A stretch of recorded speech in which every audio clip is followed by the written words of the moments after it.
The simplest explanation is usually the correct one, but sometimes it's actually the strangest.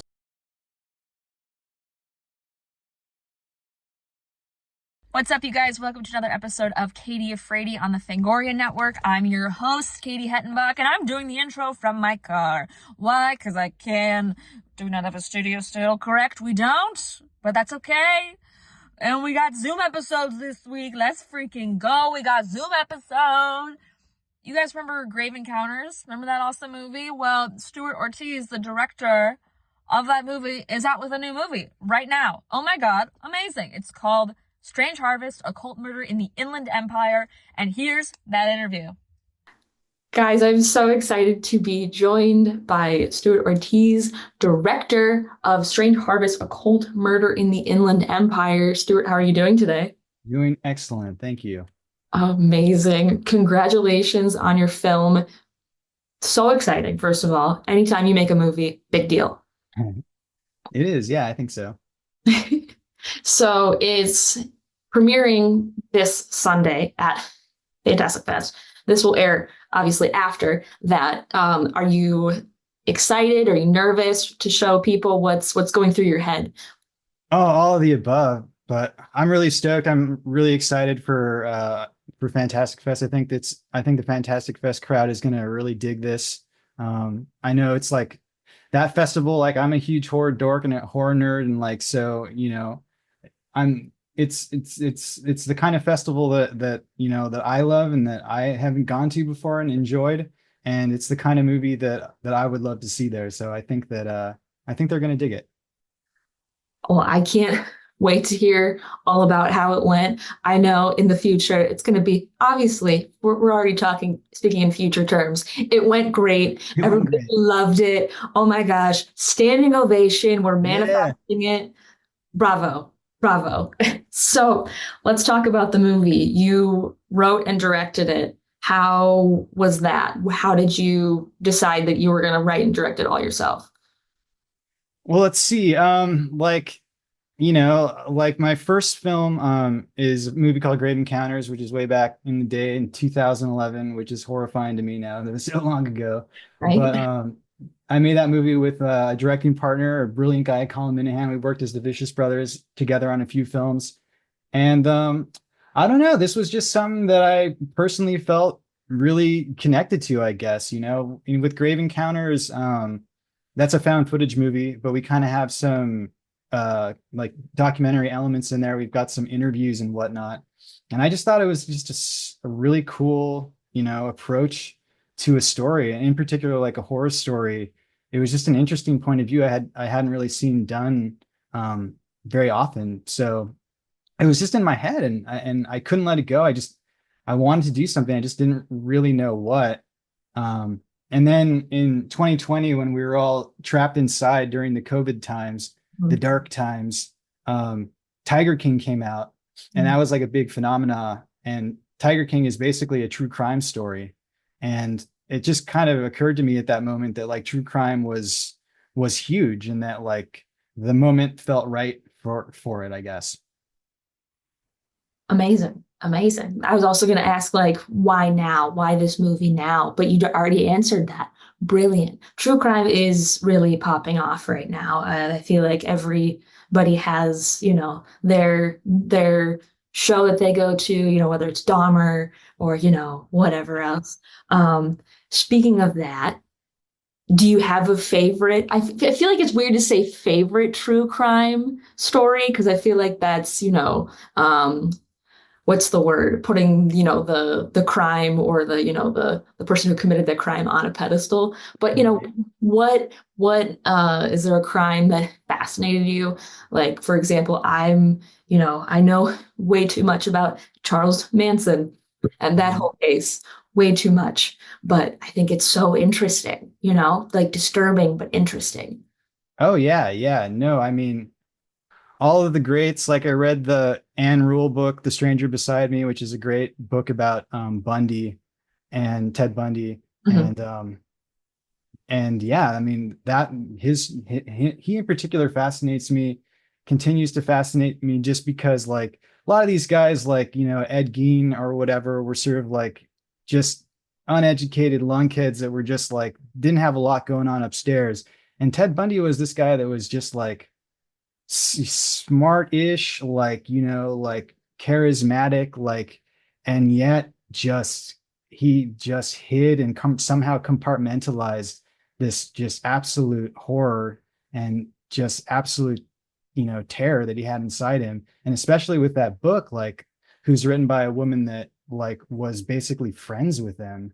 And she's just, the whole book is about her just trying to like wrap her head around trying to square the person that she thought she knew, which was someone that she like considered to be like a friend and someone that she thought she could trust and that was like a good person, and then the reality of who he was.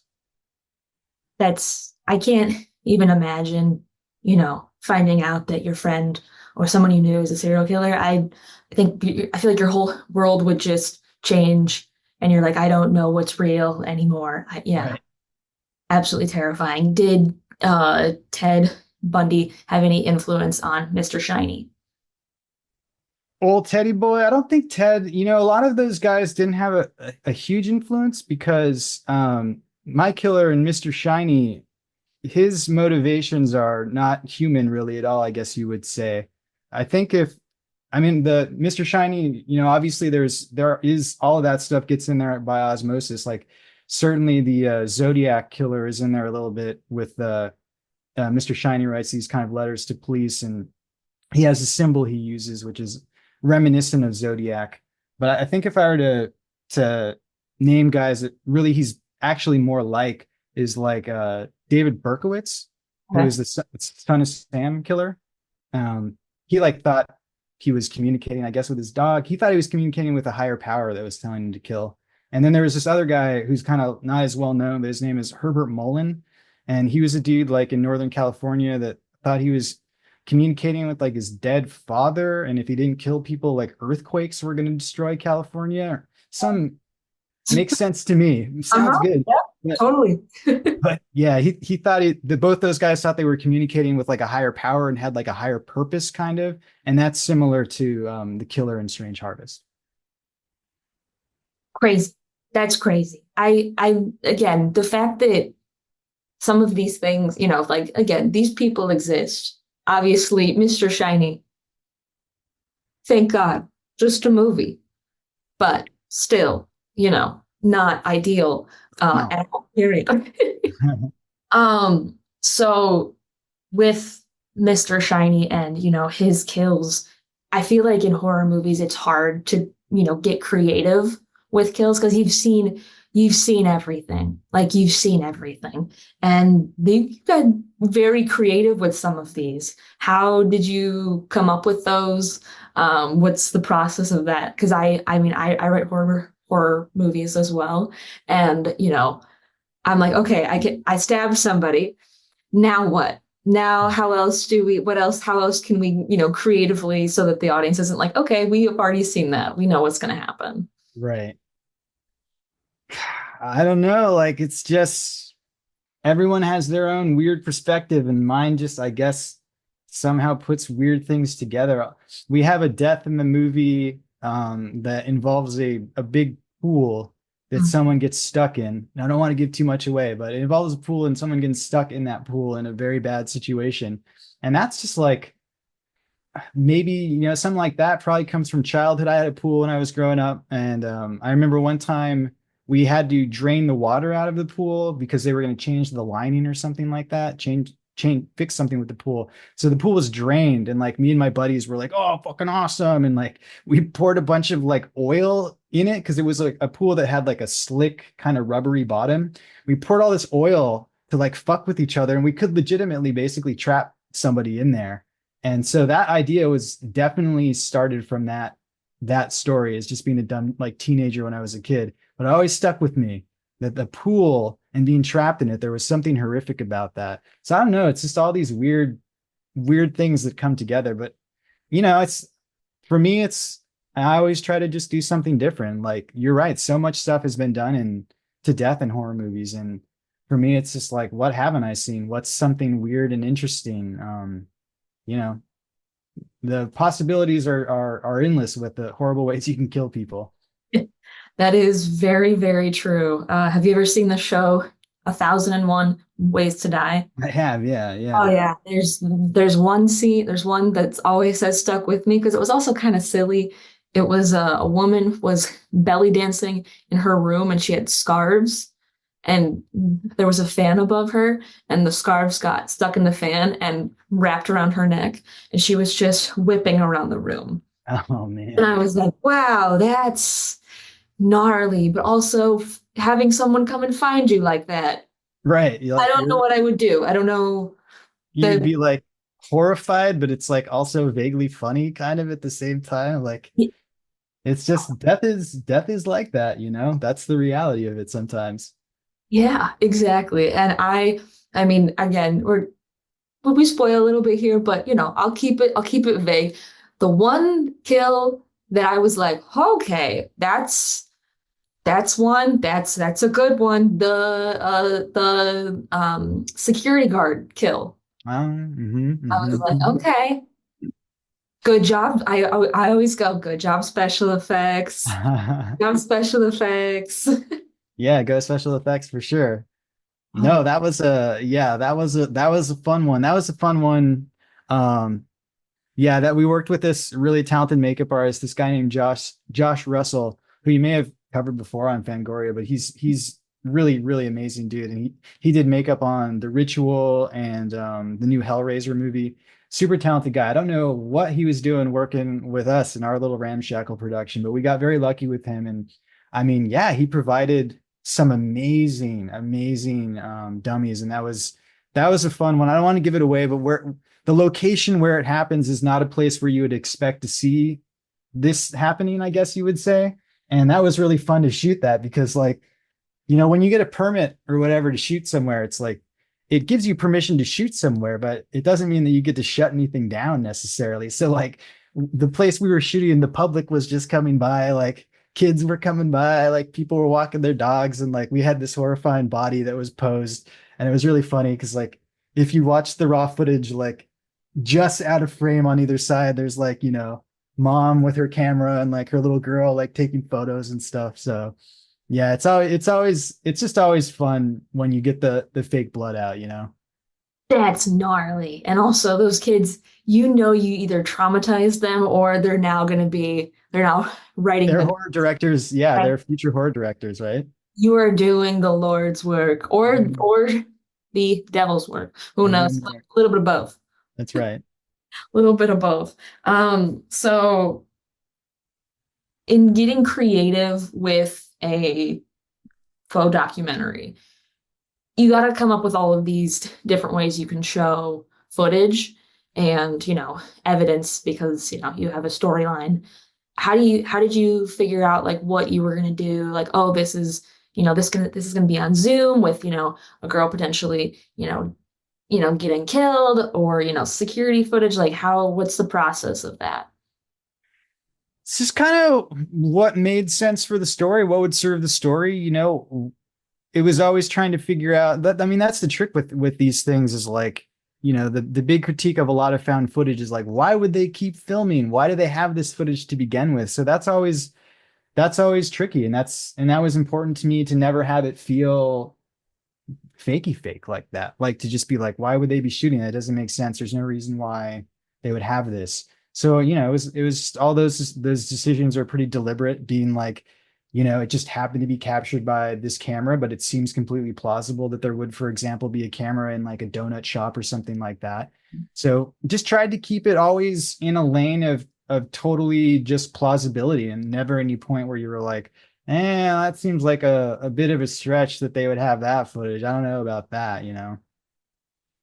That's very true. That's very true.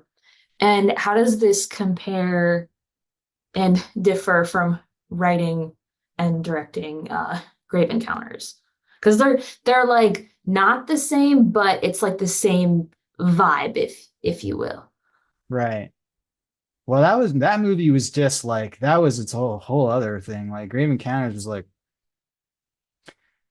filming in a a real life abandoned mental institution with like a pretty small group of people. And that movie was just like crazy. We would, we had all these cameras, and all the actors in that movie were just, here's a camera, roll the whole time, and maybe we can use something. So like by the time we got through with that movie, there were, 100 hours of footage. It was months of work just going through all the footage to see what people had shot and if anything was usable. So that was like, it was definitely a lot more specific in terms of what I wanted to get. Like Grave Encounters was just, we shot everything, and we had written Grave Encounters out as like a normal script, just like this movie was. Like there is elements where you want to remain open to improvising and stuff like that. But both those movies were written as somewhat traditional scripts. But Grave Encounters was just a fucking gong show. It's just all these cameras and just rolling everything, 15 cameras shooting something at once kind of approach, and we'll figure it out later. And this was a lot more controlled. And I think probably working on Grave Encounters was helpful. It I learned a lot from it, from working with footage and working with different mediums and what you need and what you don't need kind of thing.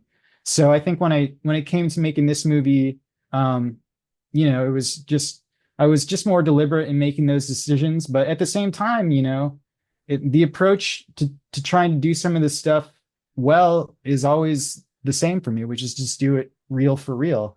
If you're going to shoot a new fake news footage or something, just like do it right. Spend the time to shoot on the kind of camera that would be shot on at that time period. Get time period correct clothing, just everything that needs to be done to sell it. I think that kind of thing is overlooked by some people sometimes, and those details are so important. I totally agree. I totally agree with all of that. That's awesome. That's amazing. So this is I'm gonna spoil a little bit. Spoilers, everybody, if you're listening, fast forward just a little bit. So what's up with the leeches? Crazy. I'm not a fan of them. Do you have a phobia of them? Were you like, oh, let's put these in here, or are you fascinated by them? Why leeches? Oh, I don't know why leeches. Leeches, I knew I wanted to try to bring in some kind of critter, I think, because it's just, they freak me out. Insects and little things are terrifying to me. And leeches are definitely on the top of the list. Anything like that's like a weird parasite that like latches onto you, or like a tick or something like that. Not for me. And I think what really did it though is it was weird. All of these ideas were floating around, but it's like everything kind of cemented as an idea all at once. It was very strange. It was like, I kind of thought about leeches and thought it was cool, but I was like, it might be a little bit too fucking weird or something. I don't know. Just, it might be too much. But then I realized that leeches have this very specific bite pattern. Their jaws are like a triangle. Basically, they're like this and this.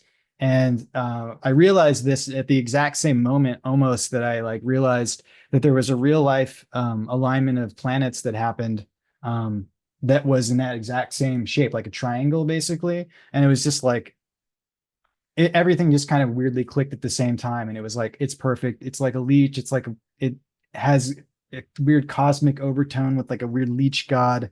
Just everything just kind of weirdly clicked at the same moment. Perfect, like synchronicity. Isn't that cool how that works? Where you're stuck, you don't know, and then one thing, and everything just falls into place. Yes, when it just like snowballs and all just kind of clicks like it was meant to be together. That's amazing and so perfect. So perfect.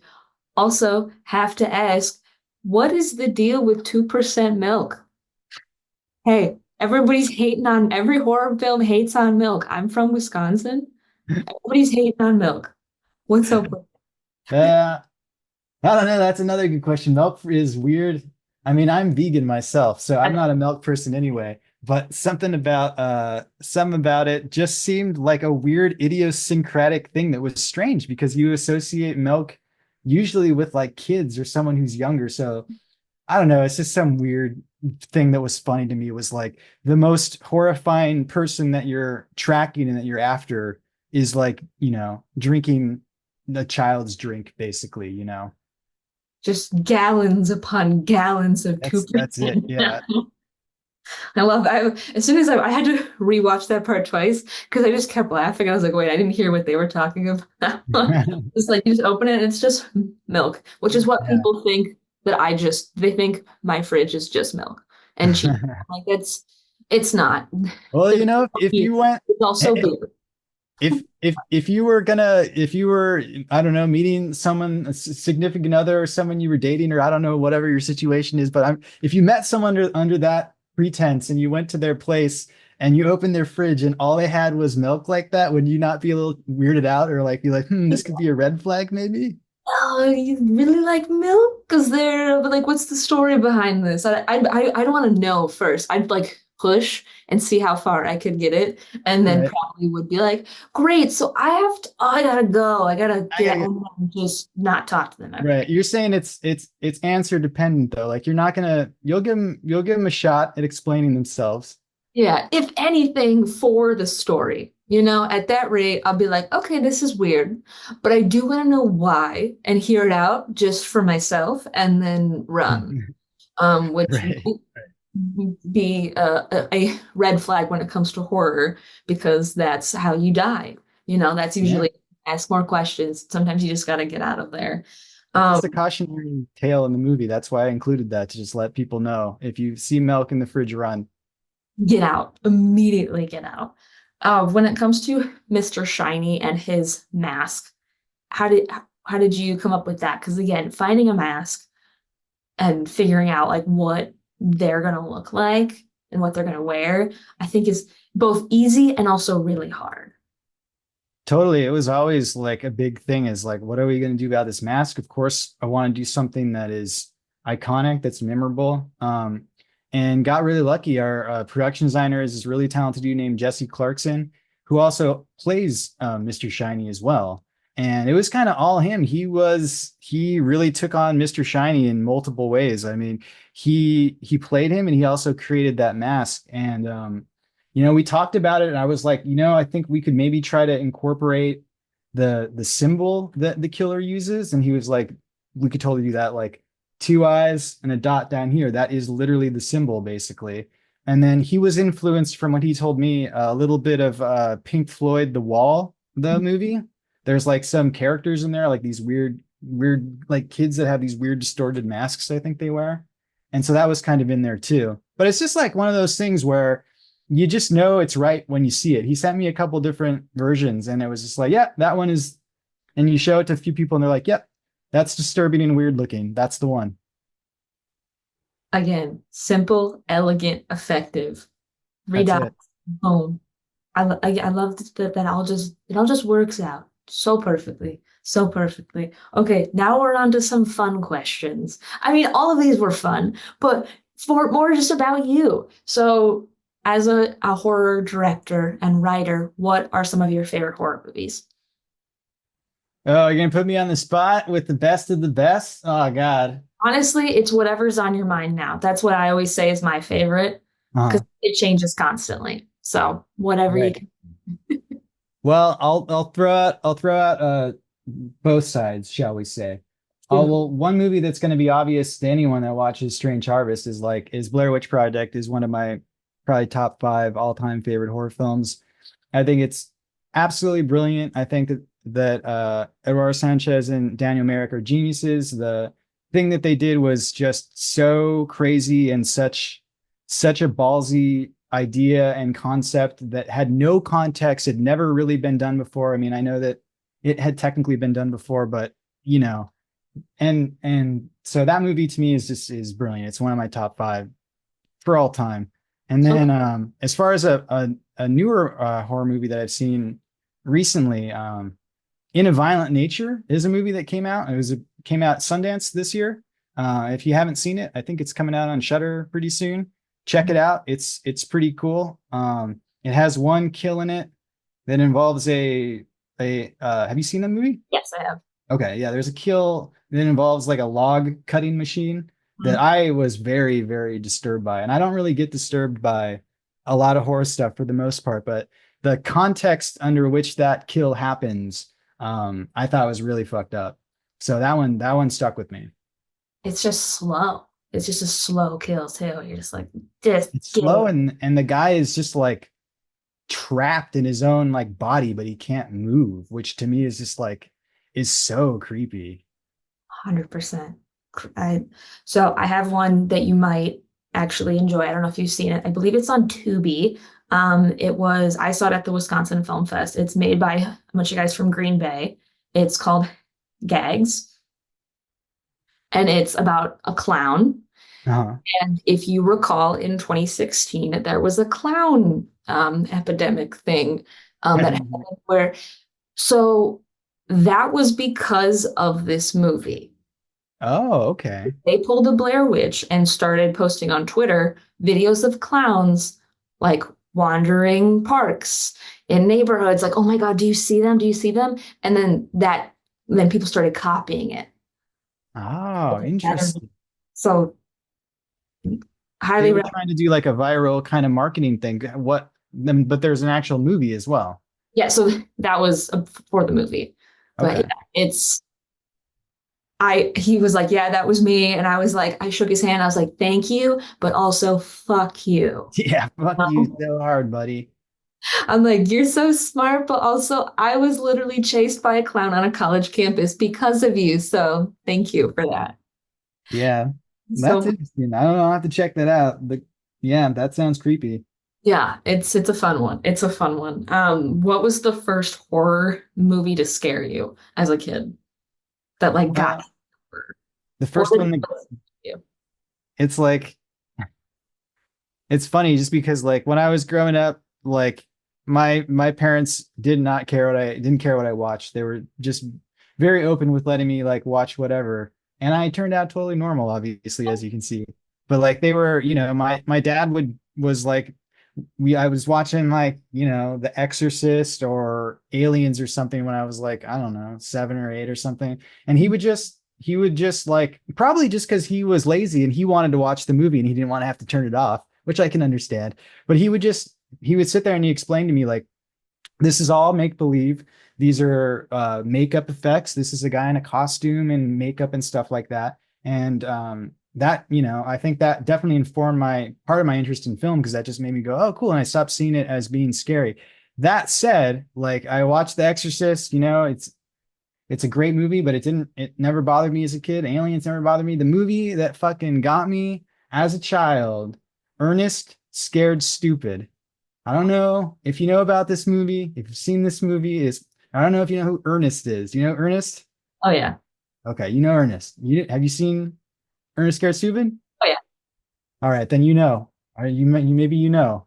This film traumatized me like no other when I was a kid. I do not know why. I watched it somewhat recently, and it's a wonderful children's movie, but it is a children's movie. It is not a scary movie at all. But yeah, that movie got me as a kid. I was legitimately, the movie has these like trolls or whatever, and they collect like the children and make them into little statues or whatever. And I don't know, something about that one. It got me as a kid. I was traumatized at night thinking about that troll. Yeah, there's something about children's horror, if you will, like R.L. Stein and all that stuff. That's like, obviously it's not scary, scary, but if you go back and rewatch it, you're like, okay, you know what? That was actually really creepy to watch all of that stuff. And so it's totally valid to be scared by that. Like, I feel like all those goosebumps and all those kind of stories, like there's a lot of great ones, and there's a lot of those. You could take almost any goosebump story and like ratchet up like the level of like violence and weirdness and like just make it a little bit more adult, and they'd probably all still work and be really creepy and disturbing on their own right, I bet.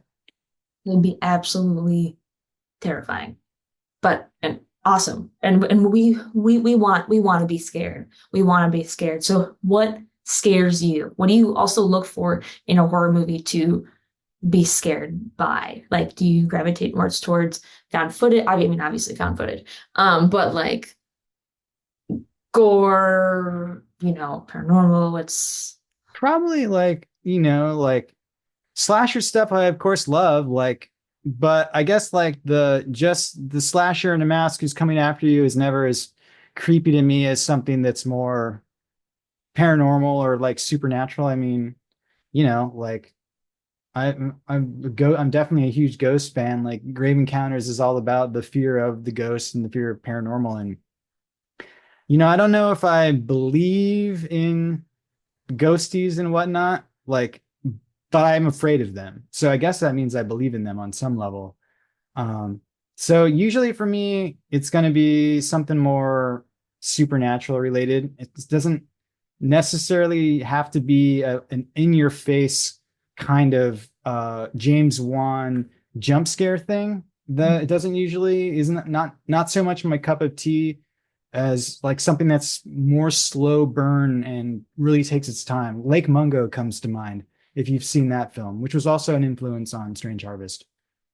very cool. I have actually not seen like Oh, you gotta see Lake. You gotta put that on high on your oh, list of next it's one. it's on my list every year. I started this podcast by doing like 5 years ago, doing 31 days of horror movies, all of Halloween, but I do one that I've never seen before. Uh, So 31 days of horror movies I've never seen. And Lake Mungo is on there. So I will be watching it at some point in October. yeah, it's super cool. I won't give anything away, but it has documentary aspects to it, and it's it's all about the acting really with that movie. It's all about the performances and the writing. It's not a big boo in your face kind of movie. It's just very deliberate, takes its time, it's slow. It's all about the characters and the performances. And for some people, I think, that can be kind of boring, or, some people like their horror to be very wah. Mhm. And that movie is a little bit more of a slow burn, but and it builds too. That's the thing too, is it doesn't just kind of go nowhere. It builds to it grabs you, and then it builds to this wonderful, I won't even say it, but it builds to something that it got me.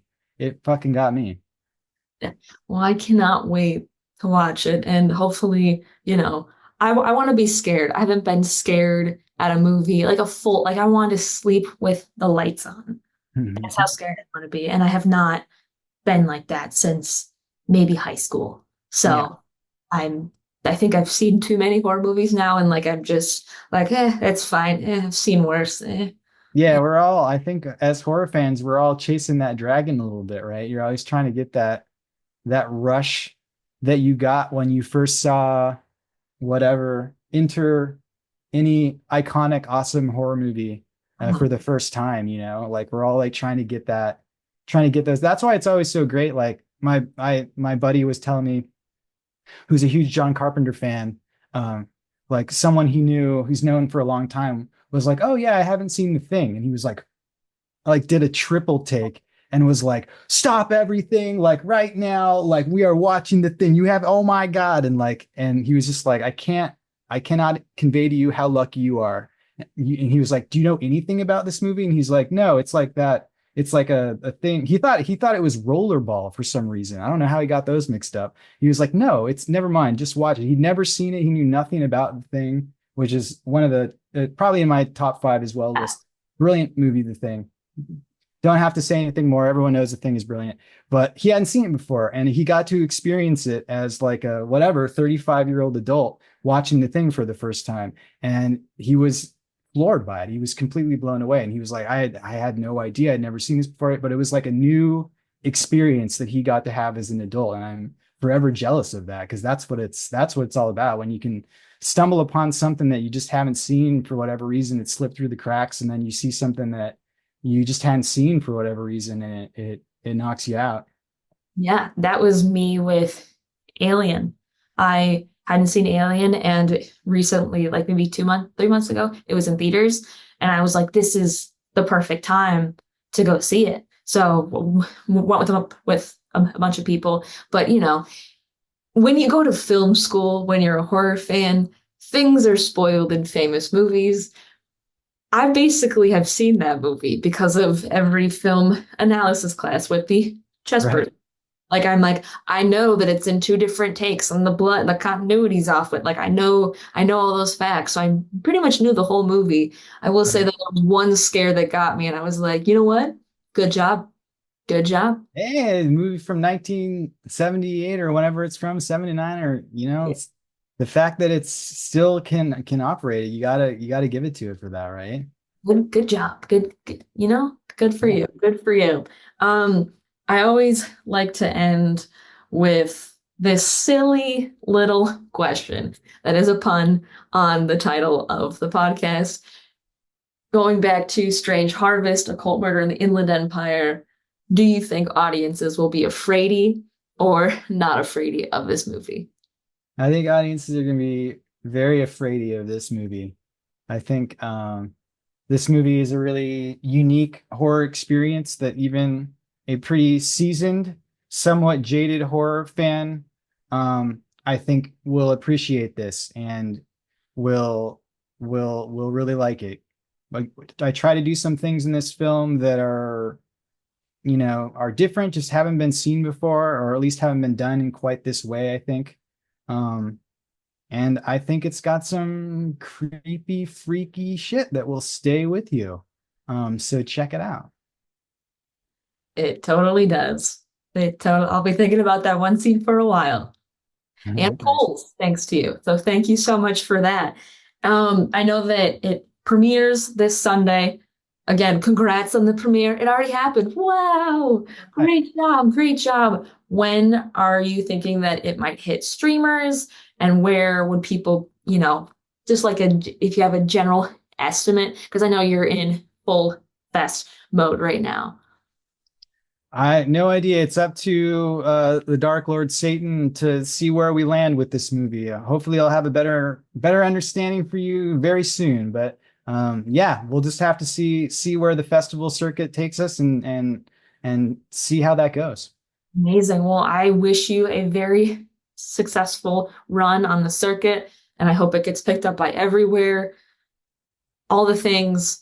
Such a fun movie. Such a disturbing little story that you wrote. Congratulations, and thanks so much for talking with me today. Yeah, of course. Likewise. Thank you. Thank you guys so much for watching, and thank you obviously to our sponsors, Filmcraft Studio Gear. You can find them at Filmcraft LA on Instagram or filmcraftstudiogear.com. You can also check out Fangoria. What? Fangoria? Freaking cool. Love Fango. Find them, fangoria.com. Also want a copy of Fangoria? Use code Katie Afraidy 25 to get 25% off. That's so many percents. That's so many percents. Amazing. Awesome. You guys, love you dearly. We will be back with a couple more Zoom episodes before we have real episodes again. Thank you guys so much for staying with me. Love you dearly. And stay spooky. That was cringe. My neighbor's chopping down a tree right now. He's ballsy for that.